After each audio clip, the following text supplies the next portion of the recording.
I killed my brother, and I don't know how to deal with it. I don't even know where to start. It's all so overwhelming, and I'm stuck in this dark place where I feel like everything that's happened is my fault. But I'll try to explain. It all started a few months ago when I found out something about my mom that I couldn't ignore. I came across a post that revealed that she had been receiving checks in my name without telling me. At first I thought it was some kind of mistake, but then I found out the truth. My mom was using my money to help my brother with his mounting debts. I don't know why it hurt me so much, but it did. She wasn't being honest with me. She didn't even tell me about it. She just took from me without thinking about it. I couldn't stay there, in that house, couldn't stand her lies. So I moved out, took what I owned, and tried to escape. I just needed space to think, to realize everything that had happened. But even then, my mom wouldn't give me a moment's peace. She kept writing and calling, asking for more money to help my brother. And I couldn't understand why. She had lied to me, taken money from me, and now she wanted more. I was done. I didn't want to help her anymore. How could I after all this? A week went by, and I just tried to move on with my life. But one night, my phone rang. It was my mom calling. At that hour, I thought something must be seriously wrong, so I answered it. I was wrong. She told me that my brother had overdosed. The pills. He was out. He left a note saying how sorry he was, how much he loved us, but he just couldn't carry the load anymore. The weight of his debts. The pressure. He couldn't handle it. He said it wasn't anyone's fault, but I know it was. I know I could have done something. Maybe if I'd helped him more. Maybe if I wasn't so mad at my mom, I could have been there for him. But now he's gone, and I don't know how to live with the guilt. I feel like I killed him, even though I didn't do anything directly. How do I move on? How do I live with the fact that my brother is dead, and I didn't do enough? Best comment under the post. I'm so sorry you are going through this. I can't even begin to imagine the gravity of what you are feeling right now. It's understandable that you care so much about your brother and the guilt is such a heavy burden, but please know that you were not responsible for his choices. Sometimes people struggle with things we don't even realize we have, and even if we love them, there is only so much we can do. It's heartbreaking, but it doesn't mean you let him down. You loved him, and that's what matters. I also understand how painful it is to feel torn between wanting to be angry at your mom for her actions and sympathizing because she is grieving too. This is such a difficult situation. Please don't be hard on yourself. There is no right way to handle a situation like this. You are doing the best you can in an unimaginable situation, and I really hope that in time you will find peace, even though I know it seems impossible right now. Take care of yourself. Update. I've been sitting with this guilt for weeks now, and I don't even know where to start. I still feel like I could have done something more for my brother, but I keep telling myself I wasn't the only one responsible. I keep thinking that maybe if I had stayed, if I hadn't pulled away from my mom, maybe I would have seen the signs.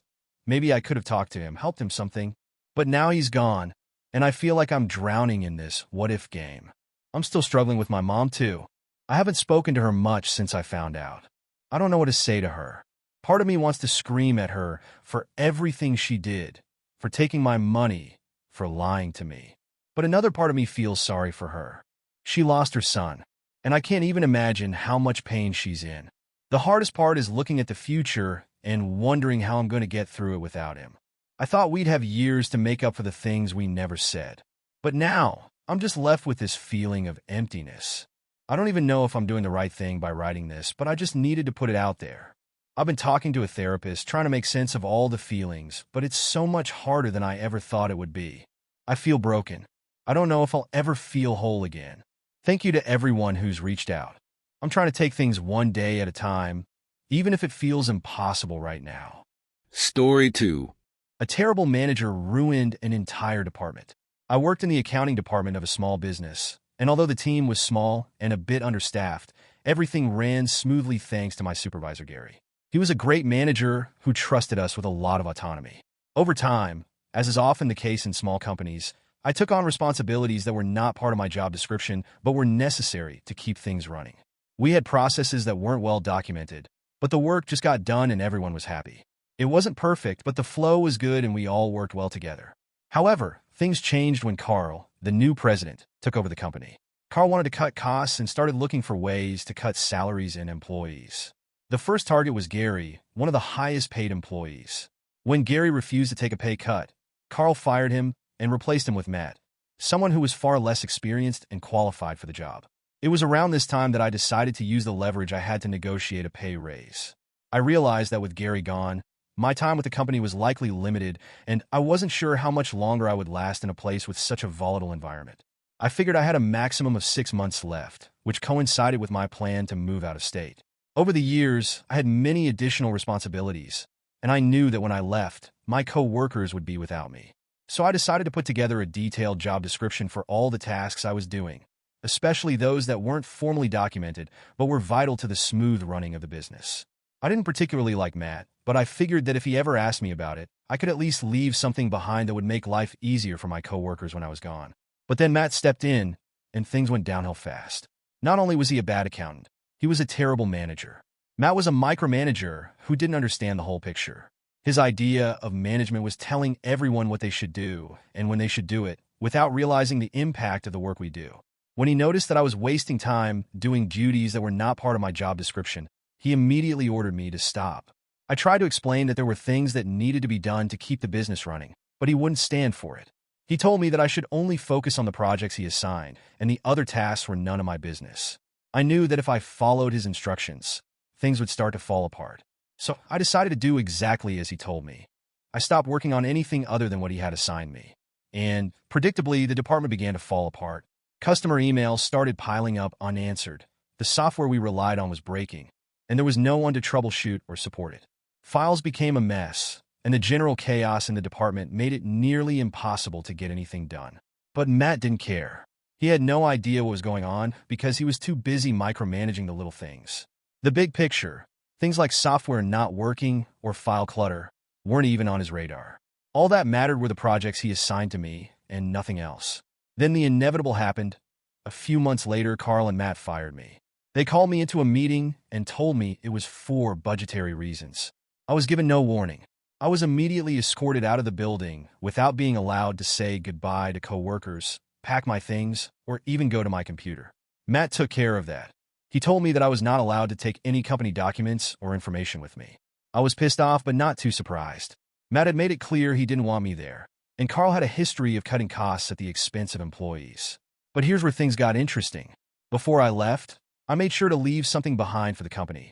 A detailed operations manual I'd been working on in my spare time. I encrypted the file, of course, since it contained sensitive data and passwords. It was a work in progress, but it was much better than nothing. A few weeks later, I heard from some of my former colleagues. After I left, the department fell apart even more. Suppliers weren't getting paid, paychecks were delayed, and there was no one to do the tasks I used to do. The department was a mess, and Matt had no idea how to fix it. The company couldn't even fill positions and was flailing around trying to stay afloat. And then I got a call from one of my old coworkers. Apparently, Matt had found the file I left behind, my job manual. He tried to open it, but it was encrypted. And of course, he couldn't figure out the password. So he asked if I could help him out, but I wasn't about to do that. I knew the password was in my files, but I wasn't going to hand it over. In fact, I had intentionally hidden it in a random folder on one of my filing cabinets, a place I knew Matt wouldn't think to look.